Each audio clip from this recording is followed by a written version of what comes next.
I'm Julia Child.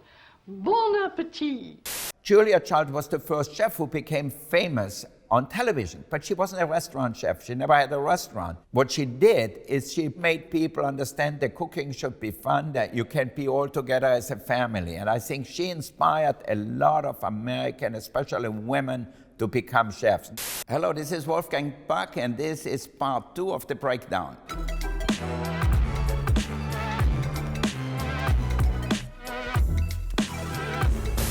First up, bird.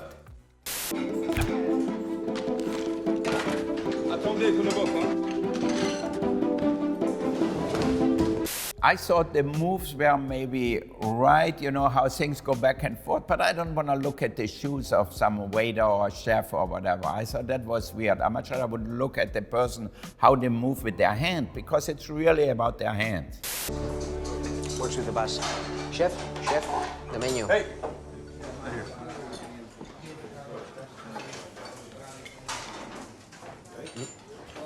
It looked to me like they were tasting the food and tasting the wine to go with it, like almost a food and wine pairing, and see maybe how the two different things gonna make it into one great experience. In a restaurant where you have a sommelier, somebody responsible for the wine and knows generally much more about wine than the chef might know more about the taste. So if they work together, maybe they can make the perfect experience if you have the right combination, the right wine with the right dish.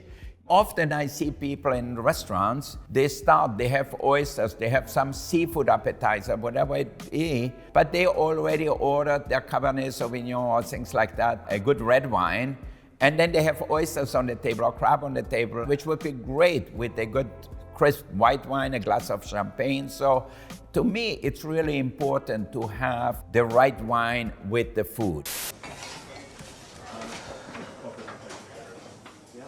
Onion?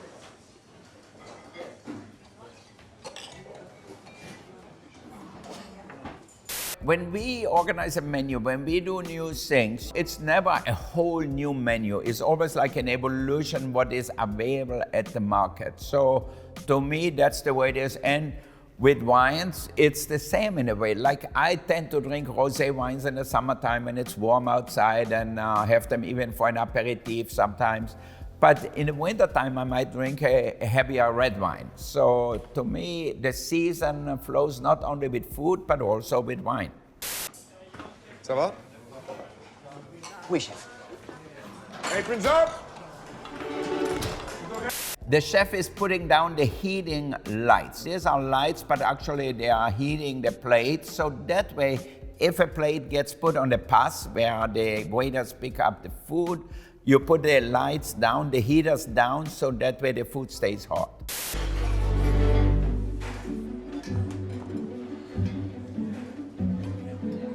Very often you see now in restaurants, chefs using flowers, for example, for color. Some of them for taste too, but more for color. So if you put the flower of a garlic chives, it will have flavor. If you put a nasturtium flower, it will have this peppery flavor. So not only it will make the dish look beautiful, but also taste good. I want to have both. I want it to look good, but first of all, it has to be delicious, not just to throw something on it and say, okay, now it looks better. It has to have purpose.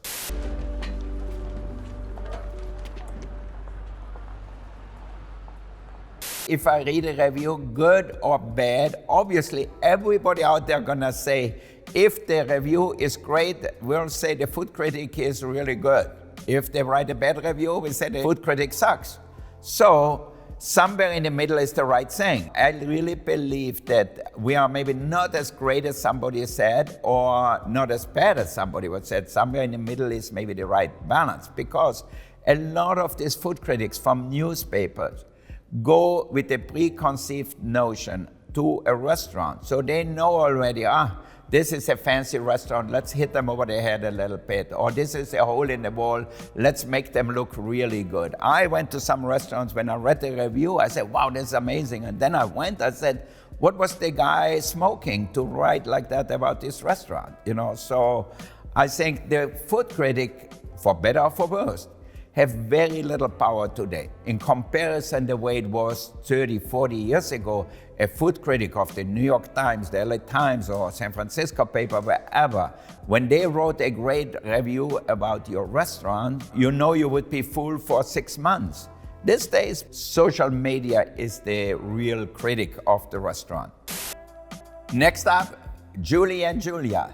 Tuesday, August 13th, 2002, day 1. 364 days to go. Julia Child was a great friend of mine. We cooked many times together. Julia Child was the first chef who became famous on television, but she wasn't a restaurant chef. She never had a restaurant. What she did is she put American people in the kitchen. That it's okay, you can cook. If you screw it up, just throw it away. What worse can you do with it? But she made people understand that cooking should be fun, that you can be all together as a family. And I think she inspired a lot of American, especially women, to become chefs. I cooked artichokes with hollandaise sauce, which is melted butter that's been whipped into a frenzy with egg yolks until it's dyed and gone to heaven. And let me say this, is there anything better than butter? You know, butter is really amazing, and they say butter tastes everything better, which is right in a way, because if you have a simple grilled fish and put butter on it, it tastes better. If you have a steak and you put butter on it, it tastes better in whatever version you put it. Every time you taste something that's delicious beyond imagining, and you say, what is in this? The answer is always going to be butter. If you make a sauce, a reduction, and then you finish it with butter, it ties the whole thing together, makes it smooth, makes it really more velvety tasting. It just makes it taste better. If you have, like in the movie, artichokes, and you make a hollandaise, it's basically egg yolk, which is fat, and then you add a lot of butter to it and season it with a little lemon juice, a cayenne and salt and pepper, and it will taste delicious with anything. I think chefs might rely in French restaurants too much on butter. They put butter on the bread, they put butter in the sauces, they put butter in the soup. I don't think it's necessary. If you have the ingredients taste really delicious and they're really fresh and they're grown in the right places, I like the purity of the dishes sometimes without butter. Next up, waiting. 3 more minutes to the ball drop, baby. Come on! Woo! Woo! Oh, hi there. You're not closed yet, are you? Not quite. Oh, terrific. I believe this scene is totally overplayed. I never saw it happen in a restaurant or in restaurants I frequent or in one of our restaurants. I don't know if they were so happy or so upset. I think it's not a reality. Sorry, guys.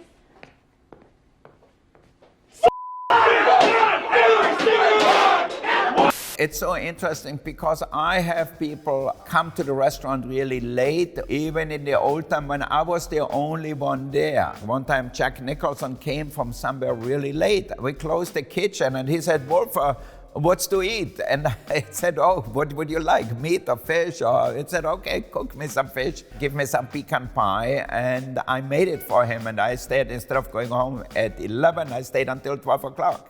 Especially if we know them, if they're regulars, we will cook for them. But if it's somebody comes not appropriately dressed, you see they don't fit really into the restaurant, we said, I'm sorry, we are closed.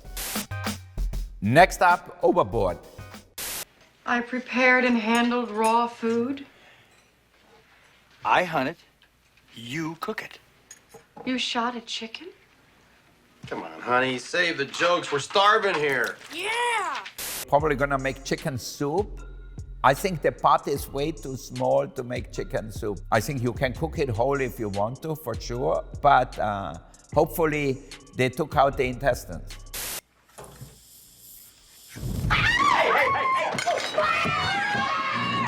We had many fires in the kitchen. As a matter of fact, we had one in Washington in our restaurant where they didn't do the ventilation right.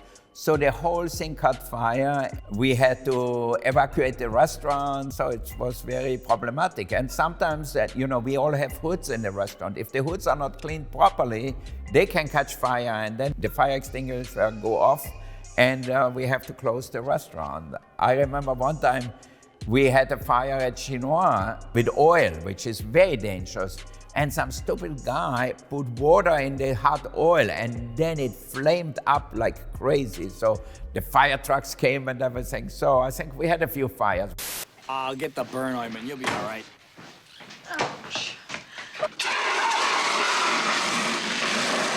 Injuries in the kitchen have changed so much. I remember the first time I got injured and really badly burned, my whole arm was in Dijon, my first restaurant in France.